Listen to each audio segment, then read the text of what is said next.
Good evening everyone. आप सभी को बीस्टा कॉम्पिटेटिव क्लासेज के यूट्यूब चैनल पे मैं आलोक स्वागत करता हूं।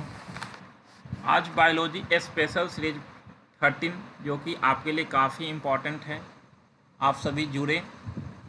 आज के टॉपिक है बीमारी एवं प्रभावित अंग, यानी कि बायो में कुछ बीमारी हम लोग देखे थे, बैक्टीरिया, वायरस एंड फंगी से होने वाला जो कुछ महत्वपूर्ण बीमारी थे वो सारे क्वेश्चन को हम लोग पिछले क्लास में देख चुके हैं।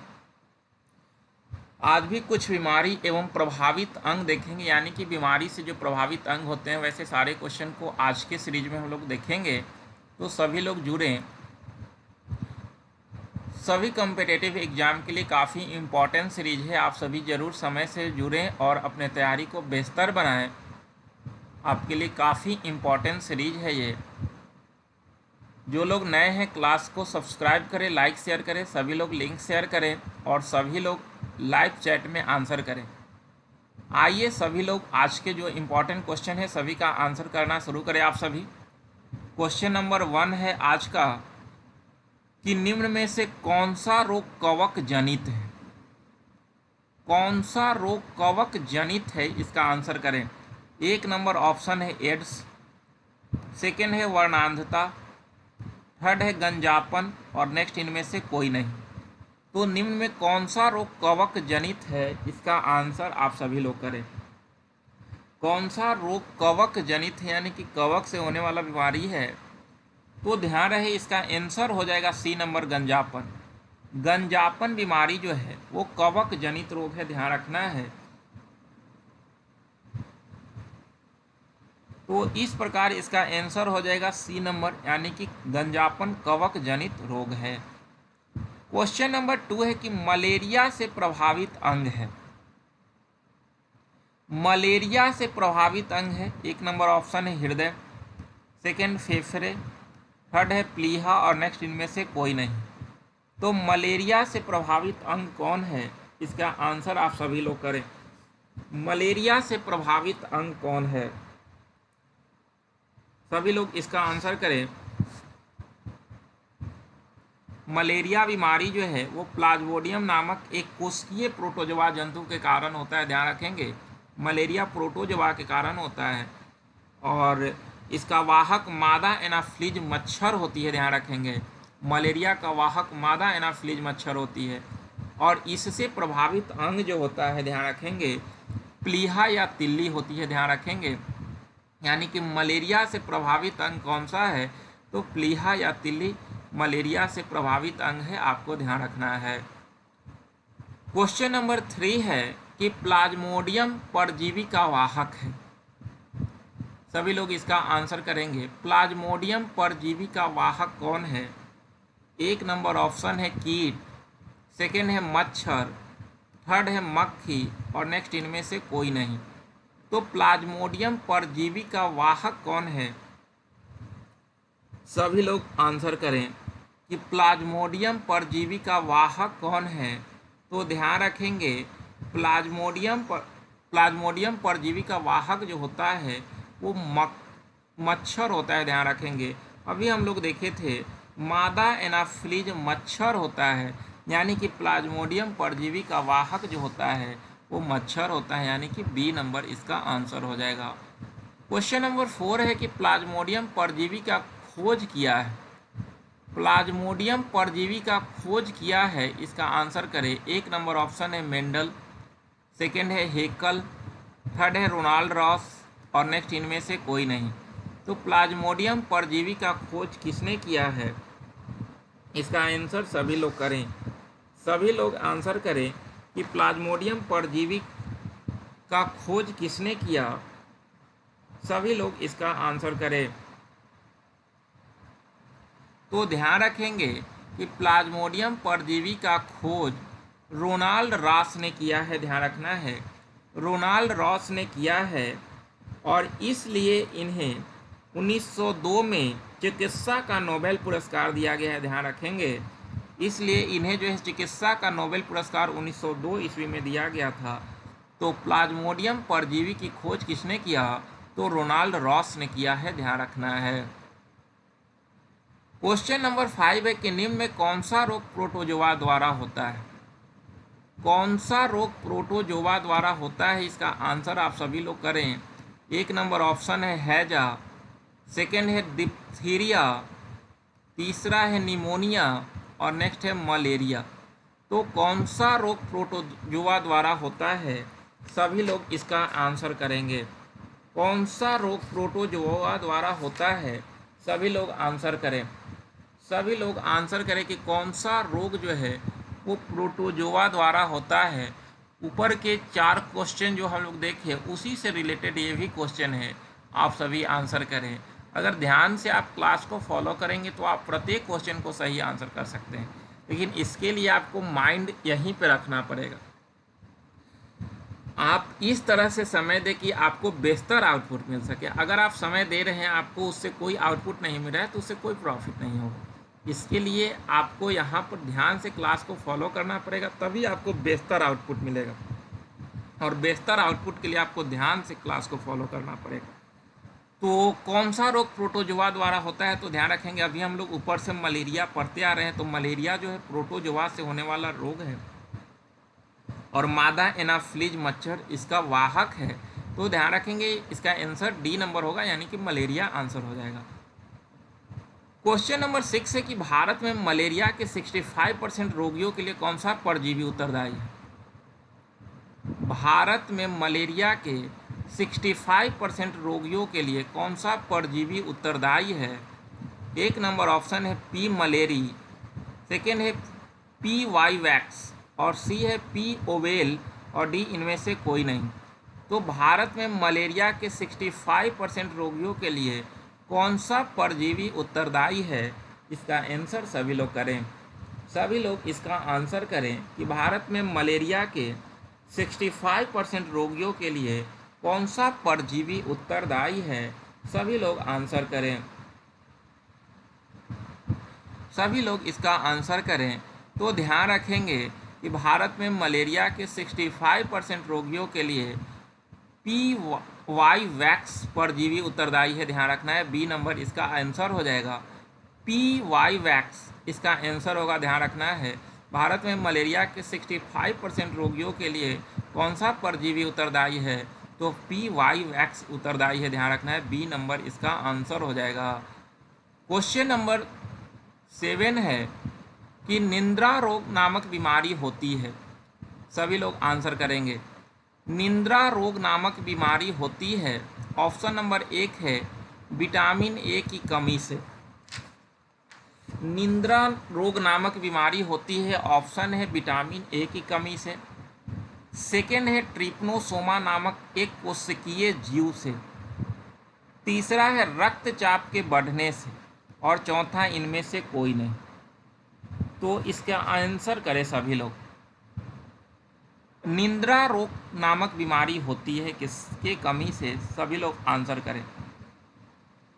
तो ध्यान रखेंगे इसका आंसर हो जाएगा बी नंबर। ट्रिप्नोसोमा नामक एक कोशिकीय जीव से आपको निंद्रा रोग नामक बीमारी होता है। ध्यान रखना है कि निंद्रा यानी कि स्लीपिंग सिकनेस इसे बोलेंगे इंग्लिश में। ट्रिप्नोसोमा नामक एक कोशिकीय प्रोटोजोआ जीव द्वारा होता है। इस जीव का वाहक द्वितीय पोषक जो होता है वो सीसी मक्खी होता है और सीसी मक्खी के वजह से ही आपको निंद्रा रोग नामक बीमारी होता है। ध्यान रखेंगे। निंद्रा रोग के रोगी को दिन में भी नींद से बोझिल मालूम पड़ता है तथा हमेशा देखिएगा ऊँघते रहता है। तो दिन में भी लगेगा कि बैठे हुए हैं तो सो ही रहा है। तो इस तरह से उसे ट्रिप्नोसोमा कहेंगे। ट्रिप्नोसोमा नामक एक कोशिकीय जीव से क्या होता है, तो निंद्रा रोग नामक बीमारी ट्रिप्नोसोमा, ध्यान रखेंगे।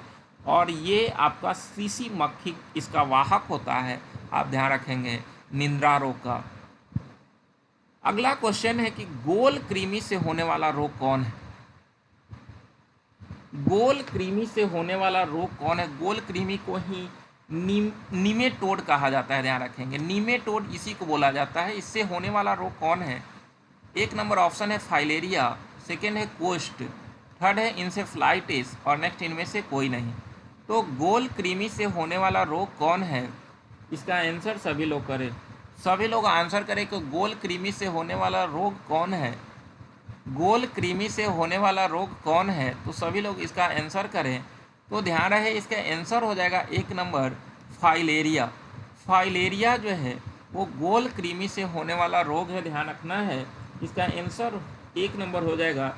इसी को हाथी पाँव, फील पाँव कहा जाता है, एलिफेंटिसिस कहा जाता है, इसे फील पाँव कहा जाता है फाइलेरिया को, जिसे हाथी पाँव भी कह सकते हैं, जो कि शरीर में जो है वो बैक्टीरिया नामक जो है, ये गोल कृमि नामक बैक्टीरिया प्रवेश के द्वारा होता है ये बीमारी।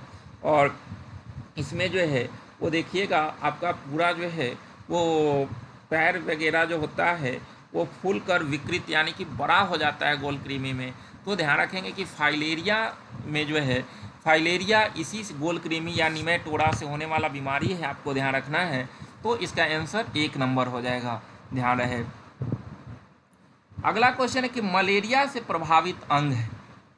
अभी शायद एक क्वेश्चन ये पहले हो भी चुका है, शायद रिपीटेड क्वेश्चन है। मलेरिया से प्रभावित अंग, सभी लोग आंसर करें।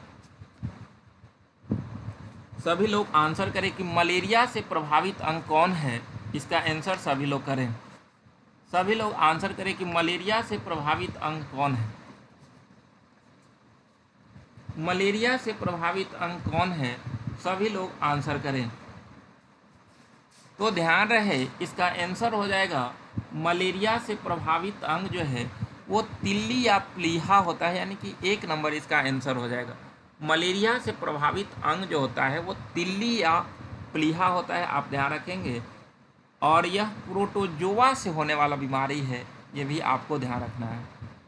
अगला क्वेश्चन है, पायरिया से प्रभावित अंग कौन है। पायरिया से प्रभावित अंग कौन है, इसका आंसर करें सभी लोग।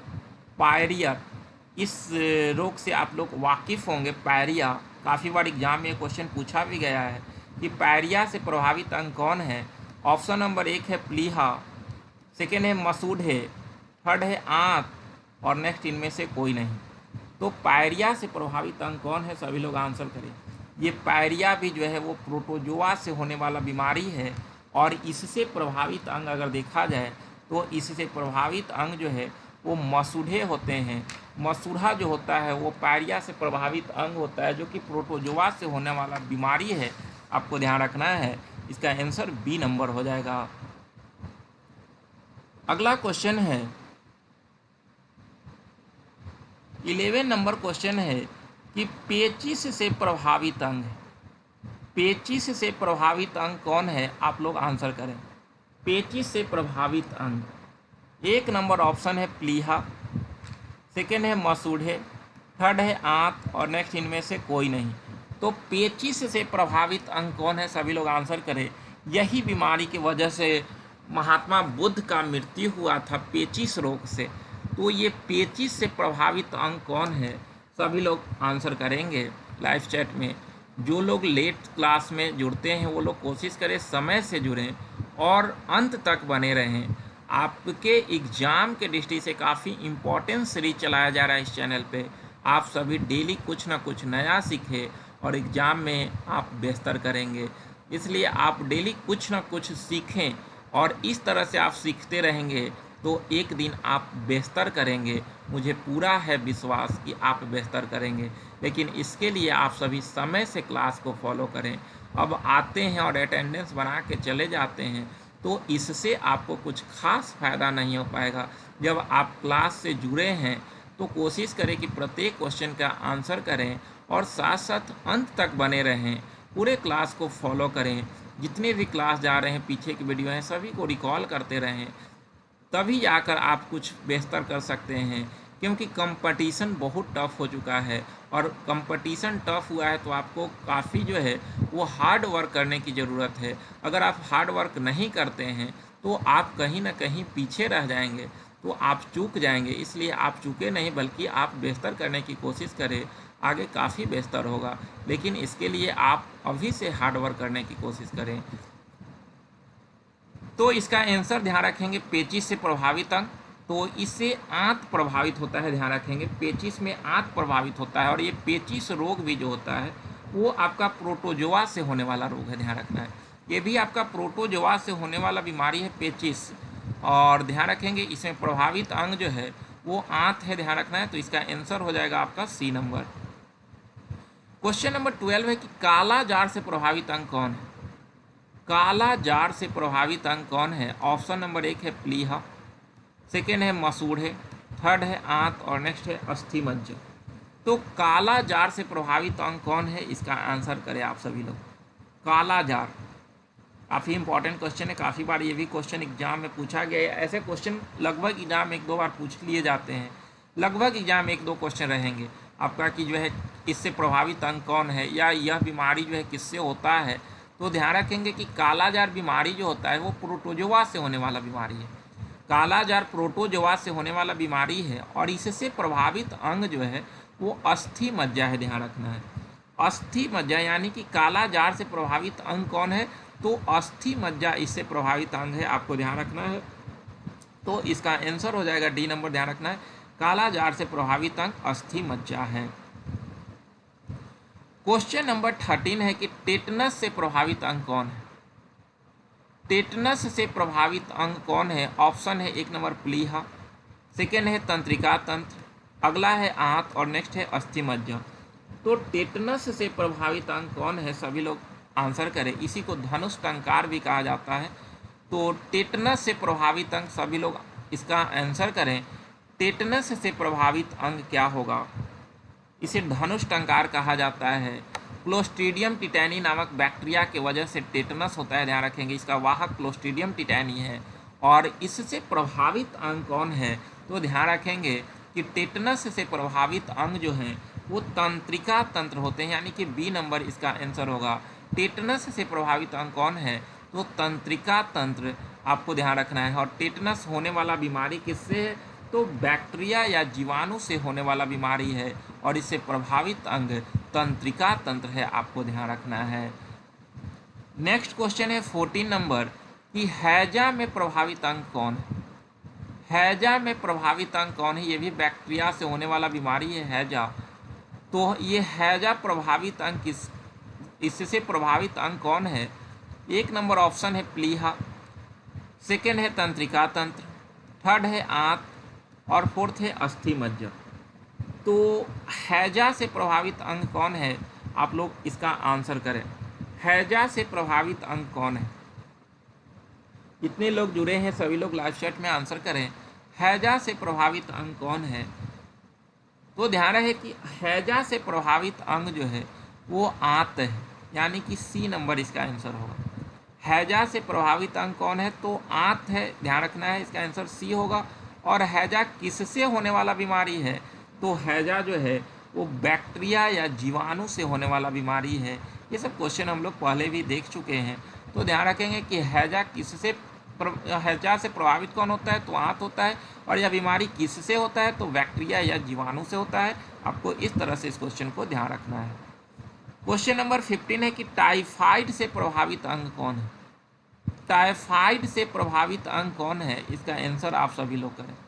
टाइफाइड से प्रभावित अंग है, ऑप्शन नंबर 1 है प्लीहा, सेकेंड है तंत्रिका तंत्र, थर्ड है आंत और नेक्स्ट है अस्थि मज्जा। तो टाइफाइड से प्रभावित अंग कौन है? सभी लोग इसका आंसर करें। इसी को कहा जाता है आंत बुखार। टाइफाइड को ही कहा जाता है आंत बुखार। और इससे प्रभावित अंग कौन है? इसका आंसर सभी लोग करें। जो भी लोग लाइव चैट में जुड़े हैं सभी लोग इसका आंसर करें कि टाइफाइड से प्रभावित अंग कौन है। ध्यान से सभी लोग इसका आंसर करें कि टाइफाइड से प्रभावित अंग कौन है। तो ध्यान रखेंगे कि टाइफाइड से प्रभावित अंग जो है वो आपका आंत है। इसे आंत बुखार भी कहा जाता है, ध्यान रखेंगे। इसके जीवाणु का नाम इवर्थेल्ला टाइफोसा है। टाइफाइड जो है वो जीवाणु से होने वाला बीमारी है और इसके जीवाणु का नाम इवर्थेल्ला टाइफोसा है, आप ध्यान रखेंगे। तो ध्यान रखेंगे कि टाइफाइड में प्रभावित अंग कौन है? आंत। और टाइफाइड को ही आंत बुखार कहा जाता है। और दूषित जल पीने से टाइफाइड नामक बीमारी होती है, ध्यान रखेंगे। तो इस तरह से ये सारे महत्वपूर्ण पॉइंट को आपको ध्यान रखना है। इसको ऐसे क्वेश्चन को और पीछे भी हम लोग कर चुके हैं।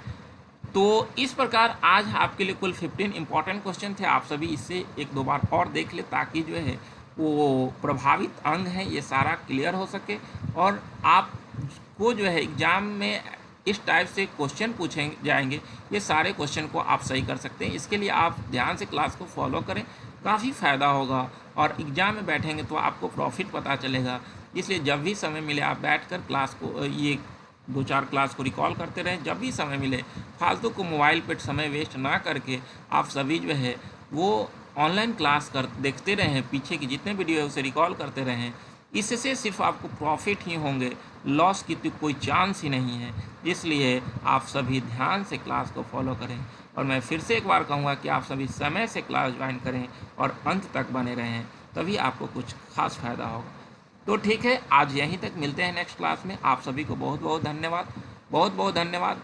आप सभी को बहुत बहुत धन्यवाद। गुड नाइट, सभी लोगों को गुड नाइट।